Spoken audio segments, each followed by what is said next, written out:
Jesus, you're not welcome here anymore. That's right, Jesus. You're not welcome here anymore. Most of us has figured that out, but too many still haven't. Some want to pretend that you are still wanted, but that's stupid. All of us know better. We do not live for you and only pretend to worship you a little on Sunday. It is time to be honest. Something we rarely do.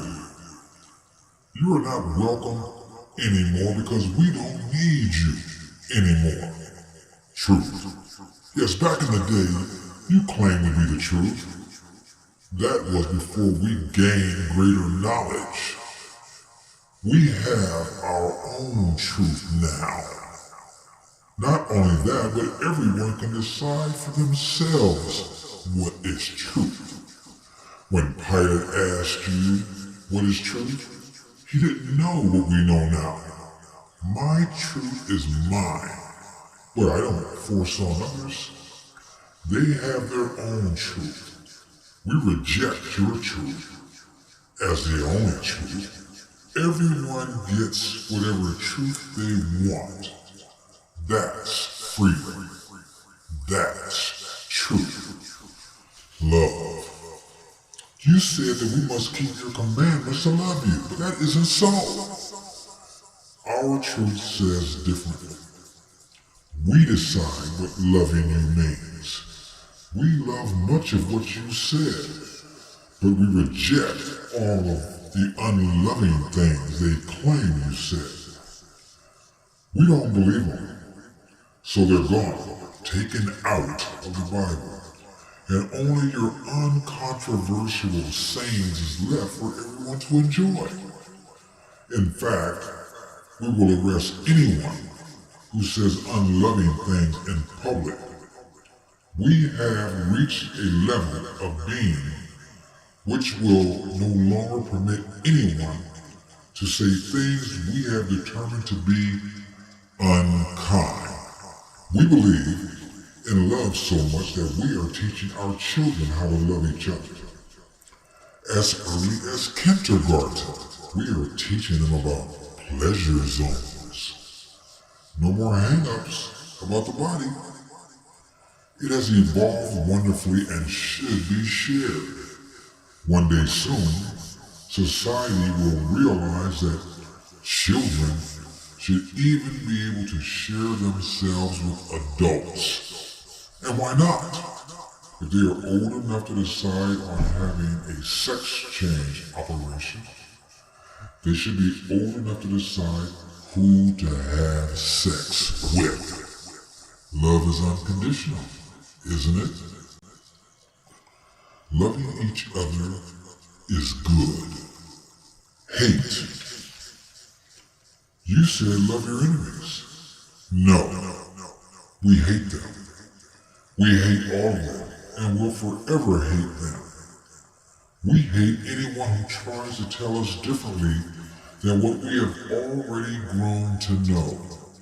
We hate anyone who tries to tell us who we can and cannot love. We reject teachings which go against our truth.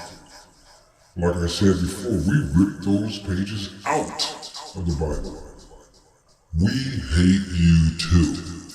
But can't say that out loud. Some of our comrades will complain. So instead of openly hating you, we will continue saying that we love you while subverting your teachings and the efforts of everyone who really loves you. We pretend to agree with them, but use equality to oppose you. Equality is such a great word.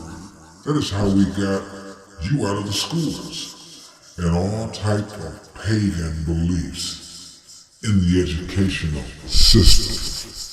Every time one of your followers complain about some of the unchristian hedonistic things we introduce into society, we scream equality to get it in.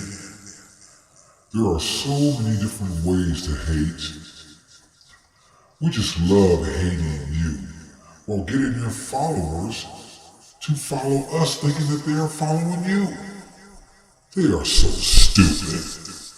If they realize just how much we hate you, then they'd realize how much we hate them too.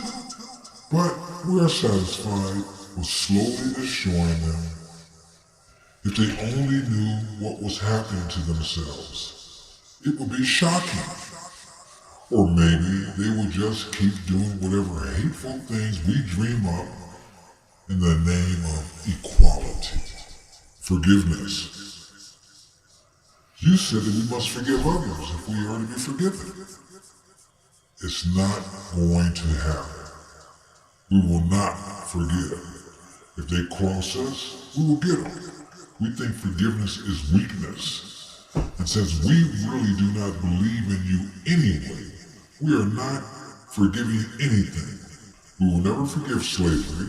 We will never forgive the Jim Crow South. We will just make sure that everyone thinks it was because of Republicans and conservatives. Hate is a good thing. It keeps us strong and it keeps others dumb. They get so hung up in their hate, they don't even know when they're being bamboozled.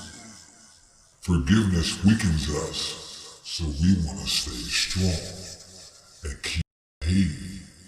Since we can't say out loud that we hate you, we will continue to twist and torture those who still try to follow you. They are naive, gullible, but still sensitive to what you say. But they are still obedient to our directions. They can't handle our truth when it comes to you, but they still follow our directions. Even when those directions directly conflict with your teachings. That's why they don't need you anymore. They just haven't come to the point of saying it out loud. Life. We love life. And we'll live life until the end. Once the end comes, the end comes. Some of us still pretend that we have an afterlife in heaven. But most of us realize that is just a bunch of poppycock. We have watched so-called Christians go to church for years praising your name over and over and over again. But we've also watched preachers still stealing, mothers still killing, and fathers still destroying their families. All of them still vote for politicians who tell them up front that they stand for the very things you are against. Don't you love it? Well, you don't, but we certainly do. We guess it makes them feel better. That's fine. Just as long as they don't obey you, they can keep on pretending to be one of you. We demand their vote and their loyalty. They can tell you anything they want to tell you. Yes, they can even worship you with their mouth, just as long as we control their hearts.